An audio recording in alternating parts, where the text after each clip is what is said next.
नमस्कार दोस्तों, मेरा नाम है सीए मनोज गुप्ता और आप सब देख रहे हैं all about taxes.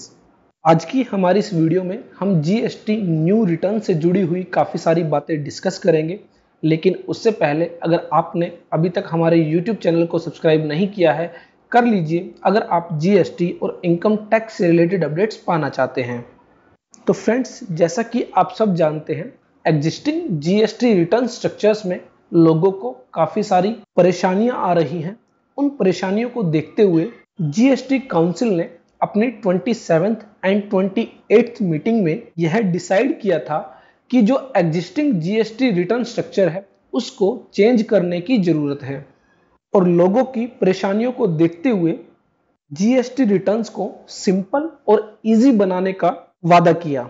GST council ने अपनी 27th मीटिंग में जो न्यू जीएसटी रिटर्न्स हैं उनके बेसिक प्रिंसिपल्स को अप्रूव किया और अपनी 28th मीटिंग में जो जीएसटी न्यू रिटर्न्स के फॉर्मेट है और उनकी जो भी की फीचर्स हैं उनको अप्रूव किया। और अब यह सभी GST new returns public domain पर अवेलेबल हैं। 1 अप्रैल 2019 से इनको ट्रायल बेसिस पर जीएसटी टैक्स पेयर्स को अवेलेबल कराया जाएगा। और ट्रायल फेज में लोगों को नए रिटर्न्स के साथ क्या क्या परेशानियां आ रही है यह देखा जाएगा। और अगर सब कुछ ठीक रहा तो इसको 1 जुलाई 2019 से सबके लिए मैंडेटरी कर दिया जाएगा। GST council in its 27th meeting held on 4th of May 2018 had approved the basic principles of GST returns design. In its 28th meeting held on 21st of July 2018, GST Council approved the key features and new format of the GST returns. This brief note lists the silent features of the new returns format and business process for the information of trade and industry and other stakeholders. अगर हम बात करें existing GST return structure की, right now एक normal tax payer के लिए GST R3B file करना mandatory है, जो कि मंथली बेसिस पर फाइल की जाती है। उसके अलावा GSTR1 फाइल करना मैंडेटरी है। जिनकी भी टर्नओवर 1.5 करोड़ से ज़्यादा है, ऐसे में उनको GSTR1 मंथली फाइल करने की रिक्वायरमेंट है। और जिनकी टर्नओवर 1.5 करोड़ रुपीस तक है, उन लोगों को दोनों ऑप्शन दिए गए हैं। वो क्वार्टरली भी फाइल कर सकते हैं या फिर मंथली भी फाइल कर सकते हैं। यहाँ पर जो सबसे बड़ी परेशानी आ रही थी वो थी GSTR3B मंथली रिटर्न फाइल करने को। जैसा कि 1.5 करोड़ रुपीस तक GSTR1 आप क्वार्टरली फाइल कर सकते हैं, उसके बावजूद भी आपको GSTR3B मंथली फाइल करनी होती थी। GSTR3B जो कि बेसिकली एक समरी रिटर्न है जिसमें आप आउटवर्ड सप्लाई और input tax credit and taxes की पेमेंट करते हैं।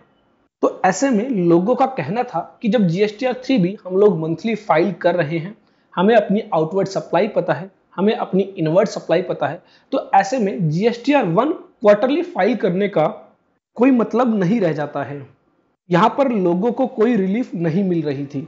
इन परेशानियों को देखते हुए जो जीएसटी का न्यू रिटर्न स्ट्रक्चर है वो कुछ इस तरह है। यहाँ पर कुछ लोगों के लिए मंथली रिटर्न्स रखी गई हैं और कुछ लोगों के लिए क्वार्टरली रिटर्न्स रखी गई है। अगर न्यू जीएसटी रिटर्न्स के तहत आपको मंथली रिटर्न फाइल करने की रिक्वायरमेंट है, तो ऐसे में आपको अपनी outward supply, input tax credit और टैक्स पेमेंट यह सभी मंथली बेसिस पर फाइल करना होगा।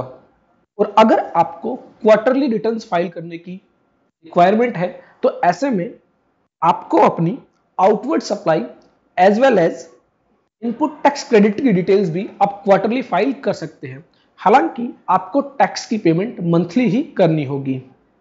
और यहाँ पर क्वार्टरली रिटर्न फाइल करने वालों के लिए भी रिटर्न फाइलिंग प्रोसेस को और ज़्यादा इजी बनाने के लिए 3 अलग अलग तरह की रिटर्न्स दी गई है, जिनमें से आप कोई भी एक चूज कर सकते हैं। जैसे इनकम टैक्स में इनकम टैक्स रिटर्न को सिंपल और इजीएस्ट बनाने के लिए उसमें आईटीआर सहज और आईटीआर सुगम 2 फॉर्म रिलीज किए गए थे। इसी तरह जीएसटी रिटर्न्स में भी जीएसटी सुगम रिटर्न और जीएसटी सहज रिटर्न दो फॉर्म इशू किए गए हैं। दोनों ही फॉर्म बेसिकली उन लोगों के लिए एप्लीकेबल होंगे जिनको जीएसटी लॉ के तहत कम डिटेल्स फाइल करने की रिक्वायरमेंट है।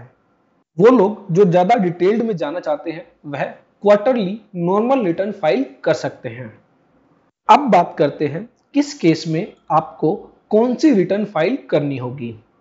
अगर मैं बात करूं मंथली रिटर्न की, अगर आपकी टर्नओवर लास्ट फाइनेंशियल ईयर में 5 करोड़ रुपीस से ज्यादा है तो ऐसे में आपको न्यू जीएसटी रिटर्न्स के तहत मंथली रिटर्न फाइल करनी होगी। अगर 1 जुलाई 2019 से न्यू जीएसटी रिटर्न्स को मैंडेटरी किया जाता है तो ऐसे में फाइनेंशियल ईयर 2017-18 में जो भी आपकी टर्नओवर रहेगी उसके बेसिस पर देखा जाएगा कि आपको मंथली रिटर्न फाइल करने की रिक्वायरमेंट है या फिर क्वार्टरली रिटर्न फाइल करने की रिक्वायरमेंट है। अगर आपकी टर्नओवर फाइनेंशियल ईयर 2017-18 में 5 करोड़ रुपए से ज्यादा है तो ऐसे में आपको न्यू जीएसटी रिटर्न्स के तहत मंथली रिटर्न फाइल करनी होगी। जीएसटी पोर्टल पर यह फैसिलिटी भी आपको प्रोवाइड की जाएगी कि आप चेक कर सकते हैं कि आप एक स्मॉल टैक्स पेयर हैं, दैट मींस आपकी टर्नओवर 5 करोड़ रुपए से कम है, या फिर एक लार्ज टैक्स पेयर है, दैट मींस आपकी turnover in last financial year 5 crore रुपए से ज्यादा है। और मान लीजिए अगर आप एक न्यूली रजिस्टर्ड टैक्स पेयर हैं, दैट मींस आपने अभी अभी जीएसटी लॉ के तहत रजिस्ट्रेशन लिया है और आपके केस में लास्ट फाइनेंशियल ईयर में कोई टर्नओवर है ही नहीं, तो ऐसे में आप सेल्फ डिक्लेयर्ड एस्टिमेटेड टर्नओवर के बेस पर चाहे तो मंथली रिटर्न फाइल करने का ऑप्शन चूज कर सकते हैं या फिर आप क्वार्टरली रिटर्न फाइल करने का ऑप्शन भी चूज कर सकते हैं।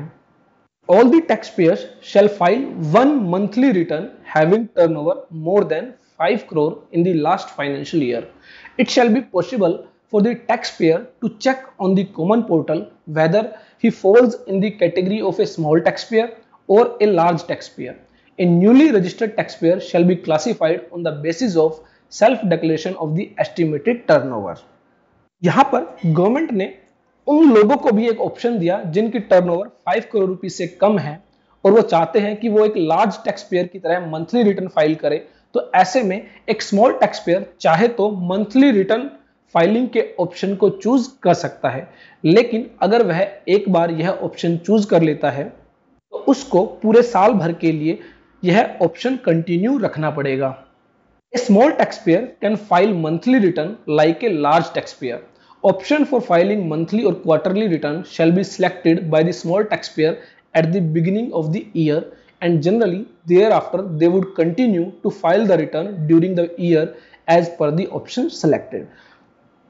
Every year आपसे पूछा जाएगा, अगर आप एक स्मॉल टैक्स पेयर है तो आपसे पूछा जाएगा कि आप मंथली रिटर्न फाइल करना चाहते हैं या फिर क्वार्टरली रिटर्न फाइल करना चाहते हैं, और आप जो भी ऑप्शन एक बार चूज कर लेते हैं पूरे साल भर के लिए आपको उस ऑप्शन के साथ कंटिन्यू करना पड़ेगा। उसके बाद बात करते हैं क्वार्टरली रिटर्न की। तो जो भी जिनकी टर्नओवर 5 करोड़ रुपीस तक है वह क्वार्टरली रिटर्न फाइल कर सकते हैं। Taxpayers who have a turnover up to rupees 5 crore in the last financial year shall be considered small taxpayer, and these small taxpayers shall have facility to file quarterly return with monthly payment of taxes on self declaration basis। तो यहाँ पर आपको quarterly return file करने का option दिया जा रहा है, लेकिन आपको टैक्स की पेमेंट मंथली ही करनी होगी। However, the facility would be optional and small taxpayer can also file monthly return like a large taxpayer। तो जैसा कि हम डिस्कस कर चुके हैं कि अगर एक स्मॉल टैक्सपेयर चाहता है कि वह मंथली रिटर्न फाइल करे तो वह ऑप्शन चूज कर सकता है। उसके बाद उन सभी व्यक्तियों के लिए जो क्वार्टरली रिटर्न फाइल करना चाहते हैं उनको 3 तरह के फॉर्म दिए गए हैं, सहज, सुगम और quarterly normal return. Small taxpayer इन तीनों में से कोई भी एक रिटर्न फाइल कर सकता है। हालांकि तीनों ही फॉर्म्स की कुछ अलग अलग कंडीशंस हैं, अगर आप उन कंडीशंस को मीट आउट करते हैं तो उसके बेसिस पर आप वह फॉर्म फाइल कर सकते हैं। तीनों ही फॉर्म्स को हम डिटेल में स्टडी करेंगे अपनी आने वाली वीडियोस में। हाल हम आगे कंटिन्यू करते हुए बात करते हैं कि ये न्यू जीएसटी रिटर्न्स कब से एप्लीकेबल होगी। तो फ्रेंड्स, राइट नाउ अभी कोई भी ऑफिशियल नोटिफिकेशन अवेलेबल नहीं है जिसमें बताया गया हो कि ये नई जीएसटी रिटर्न्स कब से एप्लीकेबल होंगी। हालांकि कहा जा रहा है 1 अप्रैल 2019 से इनको ट्रायल बेसिस पर रन किया जाएगा और उसके अकॉर्डिंग जो भी फीडबैक रहेगा टैक्स पेयर्स का, उसको देखते हुए फाइनली इनको एप्लीकेबल किया जाएगा। अगर मैं बात करूं notification number 13/2019 of central tax की, जिसमें कहा गया GSTR 3B from April 19 to June 19 file करने की due date 20th day of the month succeeding the month रहेगी। दैट मीन्स अप्रैल, मई, जून के लिए GSTR 3B की ड्यू डेट बता दी गई है। तो ऐसे में इसका सीधा सा मतलब है कि 30 जून 2019 तक GST न्यू रिटर्न्स एप्लीकेबल नहीं होने वाली है। अप्रैल से लेकर जून 2019 तक आपको एग्जिस्टिंग GST रिटर्न स्ट्रक्चर में GSTR 3B और GSTR 1 फाइल करनी होगी। हालांकि कहा जा रहा है अप्रैल 19 से न्यू रिटर्न्स का ट्रायल शुरू कर दिया जाएगा, तो ऐसे में आप चाहे तो न्यू रिटर्न्स को भी फाइल कर सकते हैं, लेकिन GSTR 3B और GSTR 1 आपके लिए फाइल करना मैंडेटरी है अप्रैल टू जून 19। फ्रेंड्स, आज की वीडियो में इतना ही। GST न्यू रिटर्न्स को लेकर हम और ढेर सारी बातें करेंगे अपनी आने वाली वीडियो में। देखते रहिए, लाइक करते रहिए, शेयर करते रहिए हमारे YouTube channel all about taxes को।